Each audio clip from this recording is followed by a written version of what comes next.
Mao ba mo nga pinangga kay tamo? Kumuha po ninyong ilong ay. Mao na mabuwagan mo hilak-hilak dayon. Di bitaw. Uy, subaan ninyo ay unsa ba? Di nga naning pit na magyud bahuman. Salamat ko sa tanang mga nanganhi karong gabion ha. Kay kibaw mo kontra na itong administrasyon karon, wala may bit-bit na ayuda, wala may bit-bit na kwarta, pero may amo. Thank you guys, inyong tanan.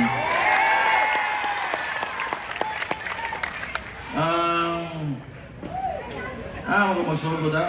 Uy, nara pa tayo mga observer karon sa atong mga eleksyon nga gikan sa gawas ato silang palagpakan. No, maayo na para makadungog sila kung unsa gyud atong kasikas dere sa dakbayan nato. Masakti sila sa kuha ba? Patay na gud. Pero kanang magmasugod ani ha.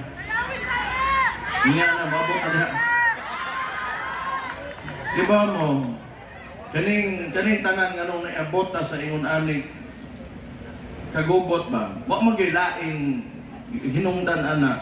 Kundi kung kisa gigatungtong sa usa ka institusyon o gobyerno or organization or whatsoever. Kung ikaw mo'y pinakaulo diha sa tanan, parehan kang Marcos, kaning gobyerno, mutuo ba mo magkagubot o kingunani ang Davao, ang ubang mga lugar, kung gihimo lang niya ang responsibilidad nga usas mga pinaka-importante kayo nga maghatag o kalinaw sa mga Pilipino. Tungod sa ikibuhat nila, tungod sa ilang insecurity, kang PRRD, kasi siguro, karong 2028, gusto nila, anak maging mga politiko po, sila na po yung makabutang, sila gihapon yung makabutang kandidato nila pagka-presidente. Wa sila yung gibuhat, nag-create sila og division. Labi na dire, sa Davao City, mauna na sila gipampunit na mga kandidato nila, patungtungan nila ang ayuda, mga programa sa gobyerno nga supposedly ang mag-distribute ana DSWD. It has to be a government agency and not a civilian. Muna itiman na to. Pero sige lang, nata diya. Pagani, blackpack na. So, sige lang, kay mauman ang ilahang ginapakita na politika, wala man po'y kaso. Ang importante lang, naapatay Mayo 12 para usbon di tanan, para kambiyon natin. Pero sa sinugdanan palang gid kaayo nga malumuwa gid ko makadawat og di gid ko mooyon sa ilang gibuhat nga naa sila ginatawag na People's Initiative na nagpadagan sila papel diri sa Davao o dili lang sa Davao sa tibuok nasod papirmahan nila sa mga tao unya maghatag silang kwarta o bugas unya papirmahan nila without even explaining kung unsa tong papel ato nga gipirmahan sa tao kadto di ay posible nga kambyuhan nila ang konstitusyon. Unya, with that comes pagpadugay sa ilang mga termino sa mga incumbent na mga politiko. Musugot mong ingunana, di na tamo agi eleksyon? Anim ko na. Mao nang mo palagyo ko, mo nang last year, nagtapok tang tanan, naghimo tag rally, kay ang right to suffrage o muboto ka, karapatang pang tao na, mo nang di ko musugot. Una-unaan na lang ninyo politiko ko, mayor ko, kinsa may mo benepisyo atong madayon to. Ako maghihapon, hindi ko matangtang, o di mo dugay ko sa komposisyon, o di ko musugot, kingano, karapatan ninyo ang ginatamakan ng mga tawhana. O bitaw, may kaso sa to may kaso, di ba? O ang pikas, bisag kauban na to sa hupong sa tao lungsod ka ato, mga napralis, to as pikas. O di, sige lang, politika man eh. O di, bahala ka dyan, muligid ka diha. Tingnan na lang. Ala, uy, lay. Ala, uy, lay. Buutan mo na si Lalay, uy. Ala, buutan mo na si Lalay. Ayaw, anak, lay. Nana, lay. Nana, lay.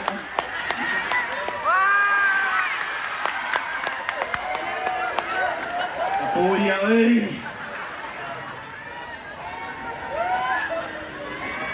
Gila. Lansaw lang ko tagamay ko. Pero, diba mo, ilaha man na. Siguro, tanaw nila na sila kauban presidente karon, tanaw nila, makwarta nila mga dabawin nyo. Kasi nitawag kayo tadrin. Kana! Tama na inyong gibuhat!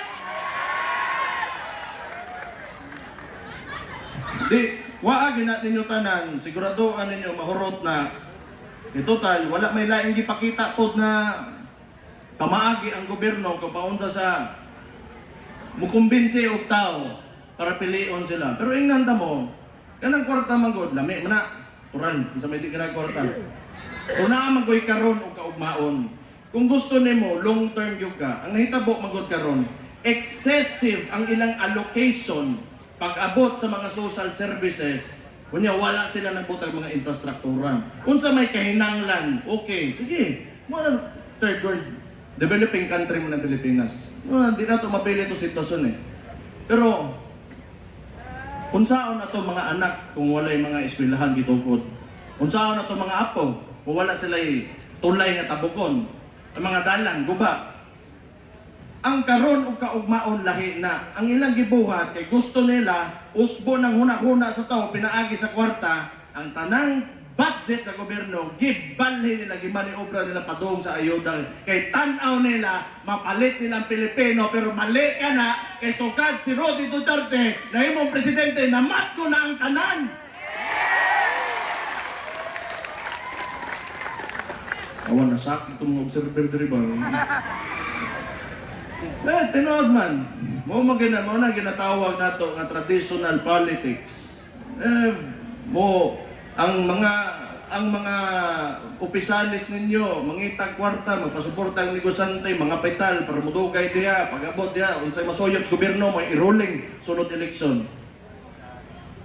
Diba mo, kung ingana na naman po, para mudagan ko, niya mudaog ko, di na lang yun po ko.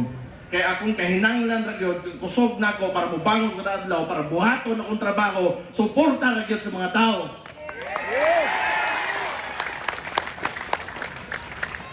Muna na lang ayuda-ayuda, paaan na ninyo. Hugda, niya sungugan ninyo, nga, di lagi mo kadaog, dungag mo na. Lagi. Tingnan to. Nga, di mo kadaog, dungagin na. Gawin ko na, wow, ibutuhin eh. Tagam. Ay, ginogo.